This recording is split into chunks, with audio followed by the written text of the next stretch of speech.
жаман отзыв же даттануу жалоба жасаңар болот.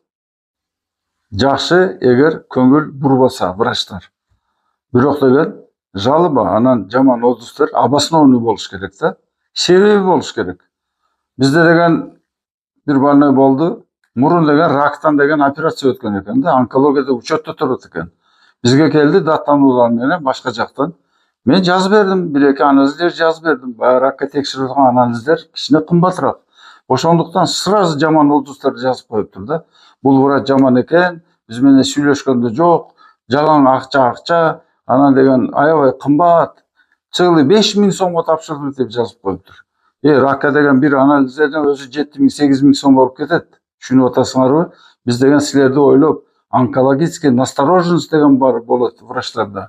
Биз деген карашыбыз керек да, мүмкүн рактын деген метастазалар болушу мүмкүн. Эми Кудай көрсөтпөсүн, ошондуктан жибердик эле.